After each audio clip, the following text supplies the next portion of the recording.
Bonjour à vous très chers téléspectateurs de Cœur d'Afrique et bienvenue à suivre cette nouvelle livraison de l'actualité. Nous sommes samedi 17 mai 2025, c'est d'ailleurs la journée de la commémoration de la libération de la République démocratique du Congo. On s'en souvient très bien avec Mouzé Laurent Désiré Kabila. Et en République démocratique du Congo, cette journée a été célébrée, a été dédiée aux forces armées de la République démocratique du Congo qui se battent tous les jours au front, que ce soit dans le nord Kivu, dans le sud Kivu, mais également dans la province d'Ituri où il y a beaucoup de groupes armés qui sont actifs dans cette partie. D'ailleurs, il y a une cérémonie de forces armées de la République démocratique du Congo qui est en train d'être célébrée de l'autre côté à Kinshasa par les ministres de la Défense Guy Kalombo. D'ailleurs, je vais vous proposer, à la fin de la vidéo, je vais vous proposer la vidéo de la cérémonie complète. Donc vous allez suivre la cérémonie complète sur Cœur d'Afrique. Surtout n'oubliez pas de vous abonner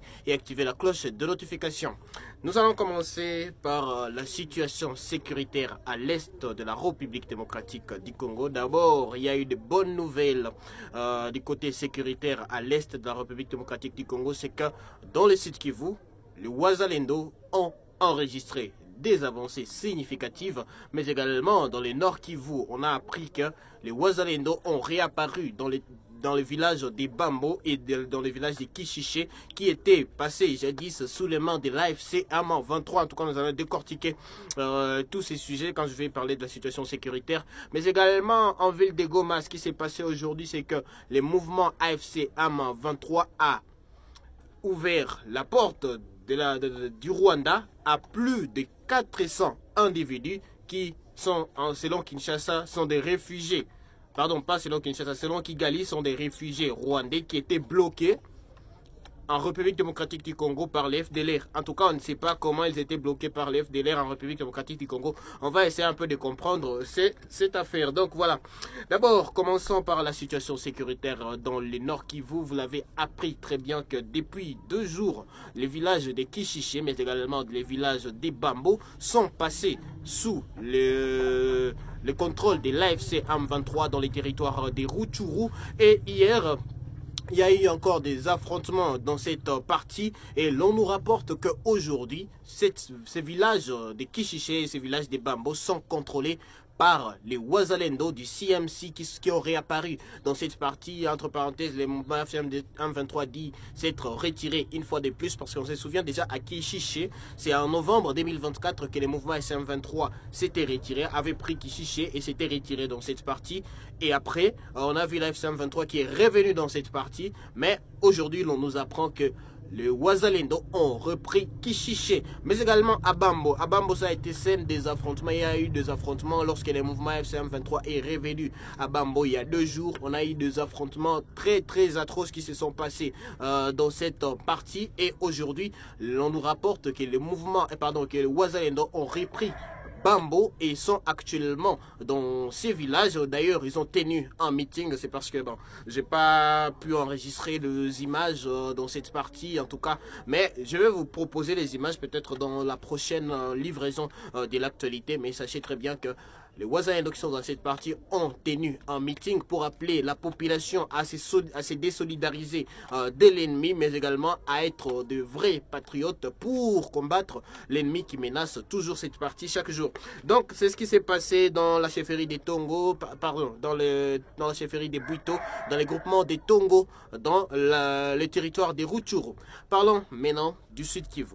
Qu'est-ce qui s'est passé au Sud Kivu? D'ailleurs, au Sud Kivu, hier, on a appris que les forces armées de la République démocratique du Congo ont copieusement frappé l'AFCM 23 qui était dans cette partie avec des bombardements d'avions.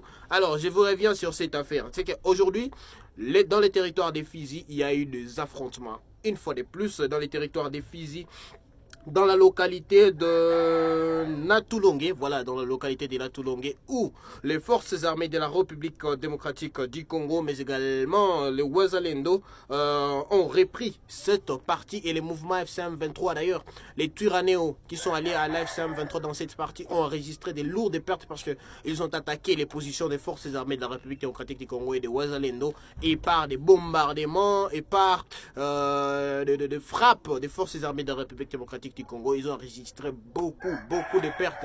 En tout cas, dans les territoires, dans la province du Sud Kivu, les Wazalendo qui sont là-bas sont vraiment farouches et sont en train de repousser les mouvements AF-123 avec dernière énergie. Donc on va suivre la situation de très près dans cette partie.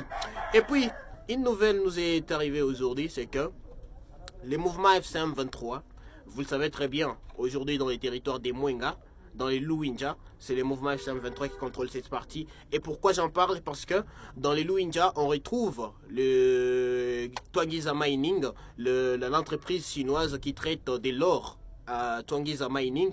Et aujourd'hui, qu'est-ce qu'elle nous apporte? C'est que les mouvements AF-123 a ordonné, donc a demandé que tous les employés de Twangiza Mining puissent être emmenés à Bukavu. On ne sait pas encore pourquoi, parce que le mouvement AF-123 n'a pas encore communiqué, mais des sources qui sont dans cette partie nous informent que les Twangiza Mining, qui avait fermé d'ailleurs ses activités, on se souvient très bien lorsque le mouvement AF-123 avait pris cette partie dans les territoires des Mwenga, il y a les Twangiza Mining qui avaient fermé déjà ses activités d'exploitation de l'or dans cette partie, mais on apprend que le mouvement AF-123 veut, entre parenthèses, continuer cette exploitation de l'or et il fallait menacer les employés. Donc tous les employés ont été amenés à Bukavu. On pense que l'AF-123 serait en train de vouloir relancer les activités de cette grande entreprise, de ces grands gisements de l'or dans les territoires des Mwenga, et ce qui d'ailleurs contribuerait à ce que l'on décrit toujours, parce qu'on a vu la sortie de Corneille Nangaa, lui, qui avait dit que depuis qu'il a pris des territoires dans la province du Nord Kivu, encore dans la province du Sud Kivu, il n'a jamais exploité les minerais parce qu'il n'était pas intéressé. Mais déjà avec cette nouvelle décision de l'AF-123 sur les employés de Twangiza Mining, ça crée beaucoup d'interrogations avec ce qu'on voit tous les jours, le M23 qui fait monter des taxes, le M23, on a vu la population qui commence à se soulever contre le M23 qui impose en tout cas ces services au sein de la population, même dans la ville de Goma, on a vu très bien que même des services de nettoyage sont imposés par les mouvements AF-123. Ça veut dire que, et puis après on vous demande de payer. Ça veut dire qu'aujourd'hui financièrement l'AF-123 a un problème. Et d'ailleurs le Rwanda, qui est cité comme parrain de l'AF-123, a aussi perdu beaucoup d'argent avec la fermeture de l'espace aérien pour les avions du Rwanda. Donc comprenez que financièrement, aujourd'hui, la F-123 est en difficulté et il faut prendre des mesures hostiles qui, malheureusement, n'arrangent pas la population qui est sous contrôle de ces éléments de l'AFC AM23. Et puis, dans la province de l'Ituri, c'est plus de 300 éléments des forces armées de la République démocratique du Congo qui ont fini leur formation, une formation qui a été accompagnée par la mission des Nations Unies en République démocratique du Congo, donc la MONUSCO, des éléments des forces armées de la République démocratique du Congo qui ont été formés sur les tirs en artillerie. Donc je vous propose de suivre ce reportage et je reviens juste après. Les forces armées en Ituri, engagées dans les opérations, renforcent leurs capacités opérationnelles afin d'écraser les ennemis de la paix. 3 bombes, les fumigènes, si vous êtes prêts, Le commandant de la force onusienne, ceci a pour but de soutenir la mission commune FARDC MONUSCO du maintien de la paix et sécurité. Je veux également remercier son Excellence le gouverneur de la province de l'Ituri pour la confiance témoignée à la MONUSCO dans l'organisation de cette formation et leur participation enthousiastique dans cet événement. Et enfin, je témoigne ma reconnaissance aux FARDC pour leur participation active, disciplinée et motivée. Le commandant des opérations militaires en Ituri, le lieutenant-général Boyanka Chamadjoni, qui a présidé cette cérémonie, a salué cette collaboration entre les deux forces. Et le résultat, c'est que en Ituri, nos forces, ensemble avec vous, ont très bien évolué. Et nous n'avons pas cédé le terrain à l'ennemi. Et je voudrais que cela continue comme cela. Et vous avez vu sur le terrain, que ce soit les forces spéciales, que ce soit l'infanterie, vous avez vu comment est-ce qu'ils se sont comportés. Ils se sont comportés avec bravoure. Profitant de l'occasion, le gouverneur militaire a exhorté ses compagnons d'armes au respect de règles et d'engagement. Nalingi, ndenge bokozonga na baimité na bino, pour pratiquer iloko oyo batangisi bino. Kotanga oyo bouti kotanga. Eza pour la fierté et armée na biso. Toyokani. Et ça pour la protection de la population de la Bissau. Et surtout, on a qu'à détruire Munguna. Notons que ceci s'inscrit dans le cadre de la montée en puissance des forces armées à travers la formation, afin de mettre hors d'état de nuire les ennemis de la paix. Souhait du commandant suprême des FARDC et de la PNC, Félix Antoine Tshisekedi Tshilombo. Now define orders for the fire of the rapid fire.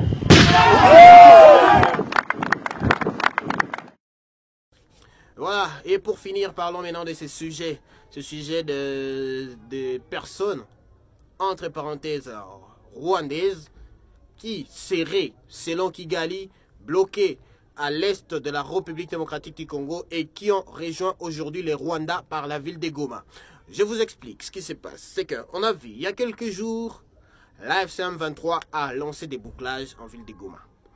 Et lorsque l'AFC M23 a lancé des bouclages en ville de Goma, le deuxième jour, d'ailleurs ça s'est passé dans les territoires de Nyiragongo, le deuxième jour, le mouvement AFC M23 a présenté une centaine de personnes qui possédaient des cartes de la République du Rwanda, mais qui possédaient aussi des cartes de la République démocratique du Congo. Donc, ils étaient au préalable considérés comme des citoyens rwandais.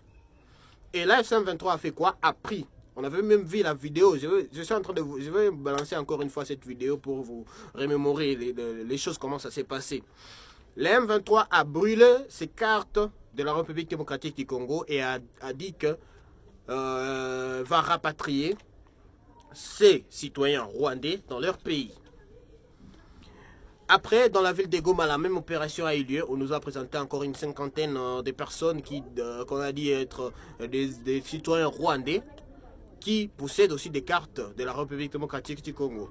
Et aujourd'hui, qu'est-ce qui se passe? On apprend, depuis très tôt les matins, nous avons appris que l'AFC M23 va rapatrier par la grande barrière de la République démocratique du Congo, donc la frontière entre la RDC et le Rwanda, va rapatrier plus de 400 individus qui seraient des réfugiés rwandais qui sont à l'est de la République démocratique du Congo et qui seraient pris en otage par les FDLR. Alors, il y a beaucoup de questions qui se posent par rapport à ça. Déjà, comment est-ce que le Rwanda localise les FDLR? On ne sait pas. Où se trouvent les FDLR qui ont pris en otage ces citoyens? Le Rwanda, l'AFC M23 qui est parti sur terrain, qui a fait ses bouclages et nous a présenté des personnes que l'AFC M23 a dit que ce sont des personnes, donc des citoyens rwandais qui sont à l'est de la République démocratique du Congo. Et aujourd'hui, on nous sort que ce sont des réfugiés rwandais qui étaient bloqués à l'est de la République démocratique du Congo par les FDLR. Illogique, très illogique de la part de Kigali qui estime que c'est une libération pour ces citoyens rwandais. Pourtant, normalement, s'ils sont vraiment citoyens rwandais, ils doivent être rapatriés dans leur pays. Mais Kigali qui clame un blocage de FDLR, on ne sait pas de quel FDLR là on est en train de parler même.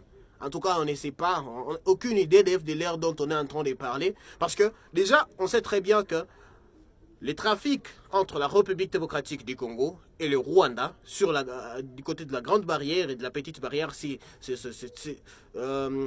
répètent tous les jours. En tout cas, tous les jours. D'ailleurs, il y a un certain moment, je ne sais pas si c'est en 2018-19, on avait classé la petite barrière à l'est de la République démocratique du Congo, donc la barrière entre la RDC et le Rwanda, comme étant la barrière qui enregistre plus de trafic humain. Donc il y avait beaucoup des échanges dans cette partie. Ça c'était en 2018 et après on a vu que la barrière il n'y avait plus accès à tout le monde et tout c'était devenu compliqué avec les documents et tout ce qui va avec. Et aujourd'hui on nous sort que ces citoyens rwandais étaient bloqués par les FDLR, alors qu'on sait que c'est le gouvernement congolais qui était à l'est de la République démocratique du Congo, dans la ville de Goma, dans les territoires de Nyiragongo, partout, avant que l'AFC M23 ne vienne. Mais on ne nous localise pas ces FDLR qui disent que voilà, ils étaient en train de bloquer ces citoyens rwandais. Donc je vais vous demander de mettre votre avis par rapport à cette nouvelle sortie de Kigali qui en tout cas reste jusqu'à présent illogique. En tout cas il faut se dire la vérité, qui reste jusqu'à présent illogique. En tout cas Dites-nous en commentaire quel est votre avis par rapport à cela, mais sachez que c'est plus de 400. Et d'ailleurs, on a vu des médias rwandais qui se sont accaparés de cette nouvelle, les médias rwandais qui ont couvert en tout cas et qui ont diffusé partout que l'AFC M23 a libéré ses citoyens bloqués à l'est de la République démocratique du Congo. Donc, un nouveau théâtre, une moquerie de la part de Kigali sur Kinshasa. En tout cas, c'est pas très normal parce que déjà, on sait très bien que de l'autre côté, aux États-Unis, les négociations sont en train de se poursuivre entre les deux gouvernements. On espère que dans les jours qui viennent, nous allons recevoir une bonne nouvelle de ce côté-là. Donc, merci à vous de continuer à nous suivre sur Cœur d'Afrique. Surtout, abonnez-vous, activez la cloche de notification et surtout, n'oubliez pas de prendre rendez-vous avec nous chaque jour pour ne jamais manquer l'actualité sécuritaire à l'est de la République démocratique du Congo, mais également l'actualité politique. Je vais vous diffuser la cérémonie où on est en train de décorer les forces armées de la République démocratique du Congo, donc en marge de la journée de la libération de la RDC, juste dans un autre numéro. Donc restez branchés et surtout on se retrouve tout à l'heure.